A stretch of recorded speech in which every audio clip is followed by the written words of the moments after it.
Jamiel Slaney Summers was supposed to look after people in the last years of their lives, but her priority was stealing a lonely woman's money. Did you target any other vulnerable residents, Miss Slaney Summers? Knowing Rita Barnsley had no children, Slaney Summers faked her will so she'd be left most of her estate when she died. Do you have anything to say to Rita Barnsley's loved ones? No comments. How's that sound? Today she got her punishment for fraud, theft and the abuse of trust, 5.5 years in prison.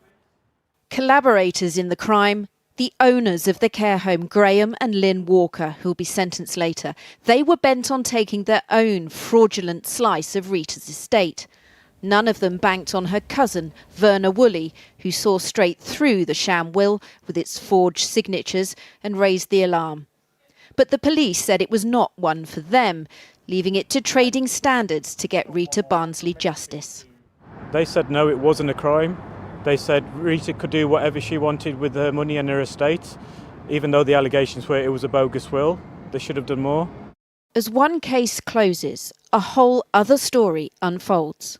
A tale going back years of colleagues and families repeatedly raising the alarm with the watchdog, the Care Quality Commission, as Slaney Summers moved from one care home to the next.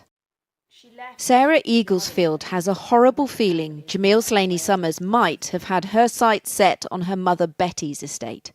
When she had a fall, Betty was taken into Cedarwood Care Centre in Birmingham under the management of Jamiel Slaney Summers. Sarah wanted her mum to live with her, but Slaney Summers told the authorities Sarah shouldn't look after her mum.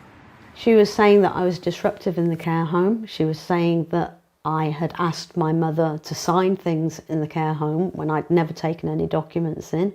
And she said that I would turn up drunk when I wasn't even drinking alcohol at the time. What do you think she was up to? I think she was trying to paint a picture of me to adult social services to keep my mother within her care. I found out that she'd looked me up on social media. She was aware that my mother had a certain amount of money and that I was the only direct relative. Do you think she was sniffing around your mother's estate?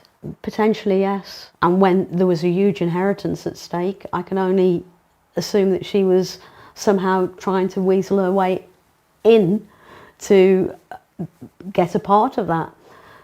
Sarah says Jamiel Slaney Summers wouldn't let her talk to her mother privately. She wrote to the regulator, the CQC, expressing serious concerns about her. The Care Quality Commission did come and do an inspection at the home, but I think more should have been done to look into the particular concerns that I had raised about Jamiel's management. But if CQC had just dug a little deeper, they might have found some evidence early on. The following year, Jamiel Slaney Summers changed jobs and arrived at Amberley Care Home, where she went to work faking Rita Barnsley's will and using her bank card to steal thousands of pounds. So I would describe her as a fraudster, narcissistic bully. Julia Botfield was the cook at Amberley.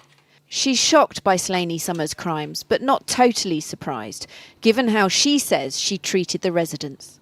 She'd shout at them in a tone that was just not necessary. You know, they were vulnerable, dementia. And Julia says she reported physical abuse by Jamiel Slaney Summers to the CQC. I heard Jamiel shouting at this client, so I went into the bedroom. He was sitting on the edge of the bed when I went in, and she just picked his legs up and just shoved them on the bed, and he screamed out in pain. She told me to get out. Did you have a chance to say anything? I just said, "What the hell are you doing?" She just told me to get out. Julia says when another resident fell, Jamiel Slaney Summers hid her injuries before a CQC inspection. The girls were quite alarmed about another elderly lady, that she'd had a fall. She'd received bruises on her face through this fall, and that Jamiel had covered it up with makeup. Channel 4 News has established the Care Quality Commission was warned about Jamiel Slaney Summers repeatedly over the years. There were at least 8 reports about her from concerned colleagues and residents' relatives, the complaints stretching from 2014 to 2021, spanning her time working in 4 different care homes. Many former staff from those homes came to see Jamiel Slaney Summers being sentenced. For those who'd reported her to the CQC over the years, it was emotional. Have a look at why all these carers are complaining in different care homes about the same lady.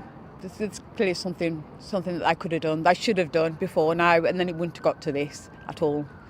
The Care Quality Commission told us it doesn't have the legal power to investigate individual complaints, but it does make referrals to social services and the police where appropriate. It says it's considering further regulatory action in the light of this case. The investigation continues, however, now turning to 10 more potential victims of Jamiel Slaney Summers.